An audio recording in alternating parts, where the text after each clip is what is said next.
Welcome back to Rachel's Enchanting Cakes. This time I am going to show you how to make the classic Victoria sponge cake. Full recipe and method. Now the amount I am using for this cake would make you a very deep 8-inch cake if you use two 8-inch tins like I have here. And then if you follow my blog on how to fill it with the jam and buttercream, I shall also put images at the end of this tutorial.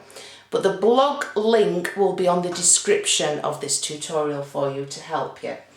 Today, however, we're going to be using the Heritage Bundt tin, which I've absolutely fallen in love with.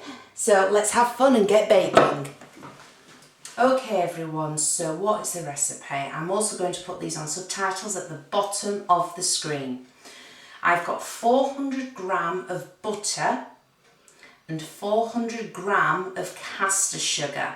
Now, if you're in America, caster sugar over here is in between your powdered sugar and granulated sugar, what you would use in tea and coffee. So if you just Google it, because everywhere in the world we call things by different names, I'm sure it will be available to you. This is what you need to make the classic British Victoria sponge. What I'm going to do in a moment is what's called creaming. I'm going to cream these together in my mixer. If you've only got a handheld mixer, that's fine, but a mixer does make things easier. In here I've got 8 eggs. 8. It sounds like a lot, but we're making a very moist, airy, vanilla flavoured cake. They're absolutely delicious, especially when you've added that filling with the jam and the buttercream. 2 teaspoons of vanilla extract. Again, teaspoons, that may be a different measurement to you if you're in another country, so if you just Google and convert it, because I know you guys work in cups, so it's slightly different. But in here we've got 2 teaspoons of vanilla extract. I would advise that you use an expensive vanilla extract. It does add the flavour to the cake. You can really tell the difference if you use good high quality ingredients. And finally, 400 gram again. I don't know if you've noticed, I'm just keeping all the measurements the same. 400 gram of self-raising flour. You don't need to use baking powder. If you do this correctly, the cake will rise beautifully. So let's get started. What I'm going to do, I'm going to start creaming this mixture until we can no longer see the grains of the sugar inside the butter. And whilst I'm doing that, I'm also going to whisk up these eggs.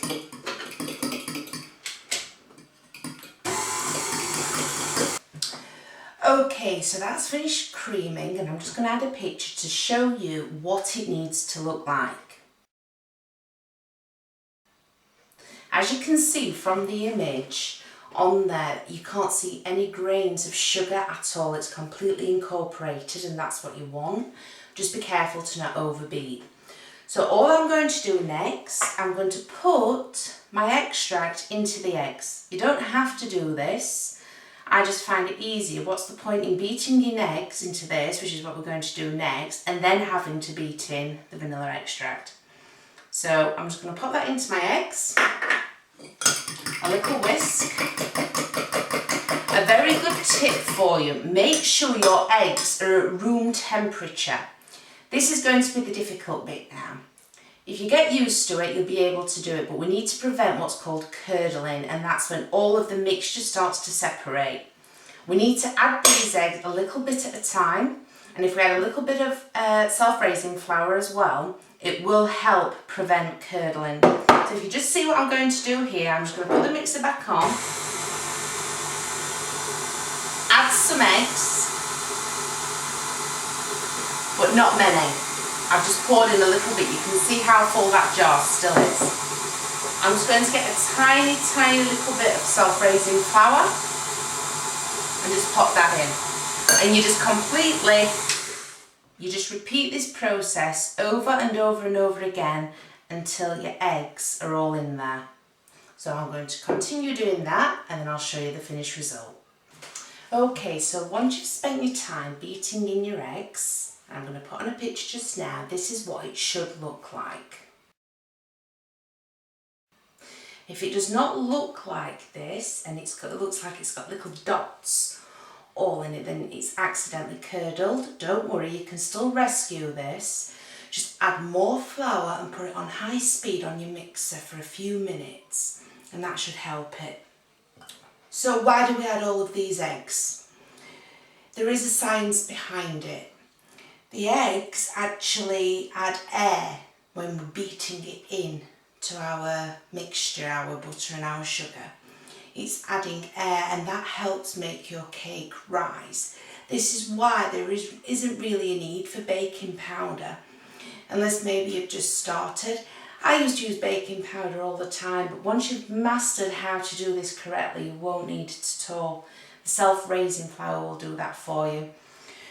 So now the last step is to fold in this flour. Now you have to be gentle folding it in. We've just spent time beating in the air into this mixture to make it rise in the oven. We can easily take that air out if we were just to mix in this flour that's left over. So I'm just going to pour it on the top and just show you how to fold it in. There's not much flour left because I use a lot to prevent it from curdling. So you just place it in. Now using a spatula, see how it's in the centre? You just go round and down and do it gently, because the bigger the cake, the more cake mix you're using, the longer this process will take you. But I always say a rushed cake is a crap cake. That's why it's always sensible to take plenty of time. Okay, again, all of this is in the blog explaining the science behind baking. And that is pretty much it. That's the classic Victoria's sponge. All I'm going to do now is add this to my heritage bundt tin. Remember, this is enough to make you 2 8-inch cakes, as mentioned at the beginning of the tutorial, which you can then cut the tops off, and on my blog it will show you exactly how to cover it and fill it all with buttercream and jam. Because you can't have a classic Victoria sponge cake without jam. Just one little tip on the jam, if you do decide to give this a try, go for the seedless versions. In Britain, we traditionally use raspberry jam. I prefer strawberry. Each to their own. You use what you want to, but what I have noticed, when you've got such a beautiful cake, if you don't use the seedless versions, then you've got a little bit of a crunch. You know, when you bite into it, you can get the seeds in your teeth, and you don't really want that when you've got such a beautiful cake. So I'm just going to finish adding this, and then it wants to go into the oven for roughly 45 to 50 minutes on 180 degrees centigrade. Now, if any of you ever have issues with baking in regards to the cakes not baking in the middle and burning on the outside, it's not you. It's most likely your oven. So another good thing to invest in, which I also mentioned, is an oven thermometer, because over time your oven is constantly being used for different things.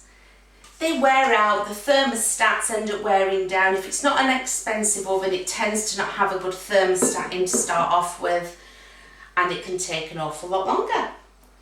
So all I'm doing here, you'll see I've filled it up fairly high. Yes, it's going to have a bump on, because it's going to rise beautifully. But because of the tin that I am using, I'm wanting to make sure that I get all these lovely shapes on the sides. These heritage bundt tins were actually made in the USA, and they are amazing, guys. So if you haven't got one yet, I would highly recommend you do. Okay, so I'm just pushing those into the side, and it really is as simple as that. So go on, guys, go and make your own British Victoria sponge cake. Have fun baking, and I'll be back soon.